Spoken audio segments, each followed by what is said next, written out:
प्रिय भक्तों, आज मैं मंदिर में गौ के लेपन का महत्व बताऊंगा। पृथ्वी माता पूछने लगी, हे बारह भगवान, आपने अभी थोड़ी देर पहले कहा था कि मंदिर में झाड़ू लगाना, गौ का लेपन करना, इनका बड़ा महत्व है।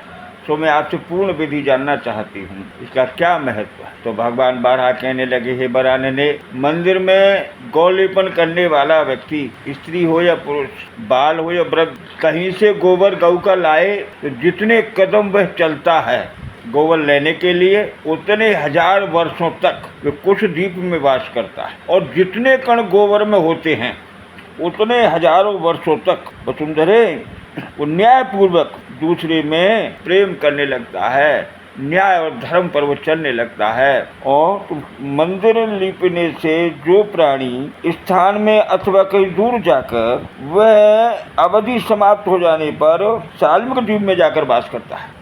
ये वसुंधरे, वह दूसरे जन्म में धन धान्य परिपूर्ण परिवार में उच्च कुल में जन्म लेकर आनंद भोगकर मेरे श्वेत द्वीप में आकर वास करता है और अंत में भारतवर्ष में राजा होकर सुख भोगता हुआ मेरे श्वेत द्वीप में आकर सुखपूर्वक वास करता है। इसी प्रकार कोई गौ को स्नान करा रहा है, गोबर से मेरे मंदिर का उपलेपन कर रहा है, वह व्यक्ति जो गौ को स्नान कराने के लिए जल पहुंचा रहा है, जितनी एक एक बूंद सहस्र वर्षों तक वह स्वर्ग लोक में प्रतिष्ठा को प्राप्त करता है। और जो व्यक्ति झाड़ू लगा रहा है और झाड़ू लगाने से जितने कण धूल के उड़ रहे हैं उतने वर्षों तक ये वसुंधरे सभी अपराधों से मुक्त होकर वह स्वर्ग लोक में वास करता है और अनेकों वर्षों तक स्वर्ग में वास करते हुए च्युत होने पर शाक्य द्वीप में प्राप्त होते हैं। ऐसा व्यक्ति बहुत दिनों तक निवास कर भारत द्वीप पर धार्मिक राजा होता है। हे देवी, ये मैंने तुम्हें लेपन और गौ का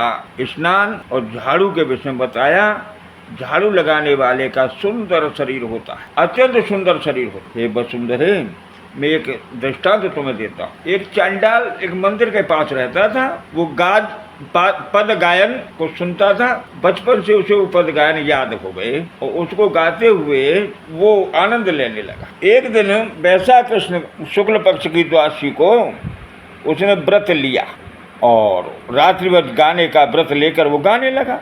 गाते गाते वो जंगल की ओर निकल पड़ा। कुछ दूर चलकर उसे एक चांडाल ब्रह्म राक्षस ने पकड़ लिया, उसे पटक दिया।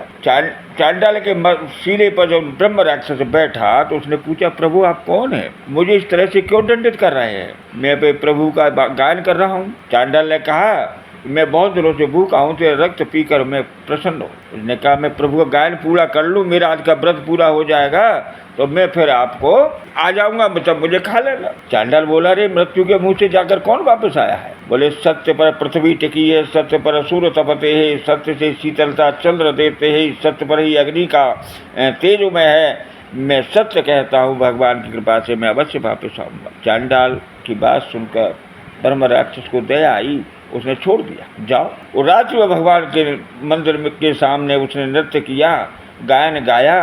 प्रातः काल वो चांडाल के पास आ जाता। जब चांडाल के पास आ गया उसने कहा, मुझे अब खा लो। उसने कहा, तू सत्य वक्ता है, मैं बहुत प्रसन्न हुआ, अब तुझे खाऊंगा नहीं। एक काम कर, तू अपनी मुझे आज के गायन का प्रसाद दे दे। आज की जो महिमा तूने गाई है उस फल को मुझे दे दे, इससे मैं तर जाऊंगा। उन्होंने कहा, इसका क्या हुआ? तो उसने बताया, मैं पहले के वेदज्ञ ब्राह्मण था, लेकिन सूत्र नहीं जानता था, व्याकरण नहीं जानता था, विधान नहीं जानता था। लो बस मैं पांडित कर्म करता रहा, यज्ञ कराता रहा। एक दिन शूल के कारण मेरी मृत्यु हुई यज्ञ करते करते, इसीलिए मैं ब्रह्म राक्षस पर। तेरे इस गायन से मेरी मुक्त शीतलता हुई है, मुझे मैं अवश्य ही इससे मुक्त हो जाऊंगा, इसलिए तू इसे मुझे दे दे। परे ते सरस धर्म नहीं भाई, पर पीला सब नहीं अगमाई। ये विचार करते हुए चांडाल ने सत्संग में सुना था, उसने अपना उस दिन का फल उसे दे दिया। उस फल को प्राप्त होते ही चतुर्भुज रूप धारण करके ब्रह्म राक्षस देवलोक को चला गया। इस प्रकार से धर्म कार्यों में लगने वाले, भगवान के झाड़ू पोछा करने वाले, लेपन करने वाले, गौ स्नान कराने वाले, गौ सेवा करने वाले, भगवान का वाद्य बजाने वाले, भगवान का जागरण कीर्तन करने वाले लोग हमेशा प्रभु के चरण में वास करते हैं। बोल कलाकार सीताराम।